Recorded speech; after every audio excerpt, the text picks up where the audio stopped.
Welcome to the University of Kentucky High Tunnel Research Facility. Hopefully you've seen our video tour that gives an overview of our research site. In this video, we will share more detailed information about our movable tunnel system. Before we talk about how we move our tunnels, let's talk about why we would want to move a tunnel at all. First, it allows us to incorporate cover cropping more heavily into our system without losing productivity inside the tunnel. This supports improved yields and helps maintain soil health. The buildup of salt in the soil is a known problem in high tunnels with years of successive production history. Salt-heavy amendments, combined with no rainfall to flush them out, can result in unacceptable salt levels in the soil. In our movable tunnel rotation, no plot is ever protected from rainfall and other precipitation for more than 9 months in a given year. By moving the tunnels, we help avoid the buildup of pest and disease pressures on a given piece of land. With the high moisture content in tunnels, disease can become a considerable challenge. That covers why we move. Let's talk briefly about where the tunnels go. Our structures are rotated between 3 adjacent plots. In the past, we have moved the tunnels 2 times a year, but we are currently only moving once per calendar year. By staggering the positions of the tunnels, we avoid shading problems. Each of our 3 movable tunnels is slightly different, and the ways that we move them vary as well. Generally speaking, the tunnel on the far left and in the center move by simply dragging across the ground on skids. The tunnel on the right moves on casters that sit on round galvanized pipe rails. All of these are modified versions of the same 30-foot by 72-foot tunnel. Let's take a little closer look at each model.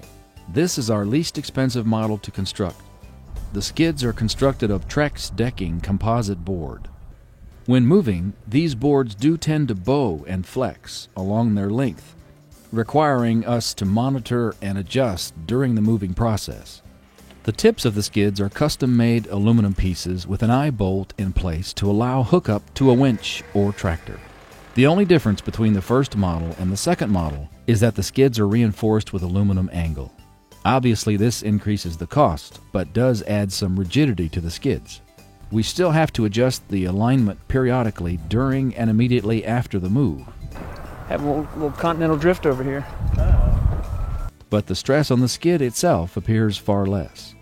Our final tunnel is different in the way it moves. Let's take a look inside and see how. This tunnel moves on casters that roll along the galvanized round pipe you see below them. As a result of being set on a track, this tunnel moves considerably easier than the other 2, and it follows the lines and stays on track with the rails. Keep going! Keep going! All right. Stop!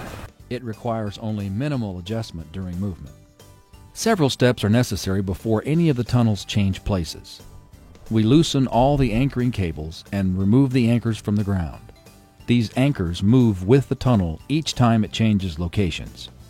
We then disconnect irrigation lines and unplug inflation fans, clearing all these things out of harm's way. Next, we flip up our end walls along a hinge and secure them in that up position with a few screws. This graphic helps to show the design of our movable tunnel end walls. At this point, we are ready to move the tunnels. The setup we use includes 2 9,000-pound winches hooked up to tractors or trucks. We do our best to align the winch with the path we want the tunnel to take. 4 or more people is an ideal number to have to execute this safely. 2 spotters monitor the progress of each sidewall's movement and give signals to the winch operators to keep the movement as even as possible.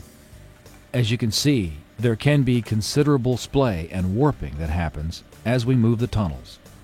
Ratchet straps running across the width of the tunnel can help to reduce this splay, but we have to take care not to injure the crops we are moving onto or off of.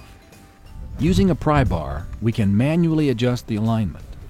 This is actually easier than it sounds.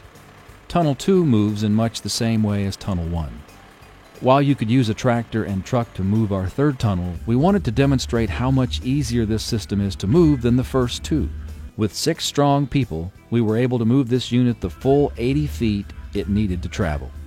With all of the tunnels moved to their final position, we will adjust alignment with the pry bar, reinstall anchors and cables, flip down and secure the end walls, and get all irrigation and electricity plugged back in. And since this is the final position before winter, we will ensure good sealing around the skids and on the end walls after the tunnel is secured. This was just an overview of our movable tunnel system. For more information on the UK High Tunnel Research Facility, visit our website listed in the description of this video. If you'd like to visit our site, contact your county extension agent to schedule a visit.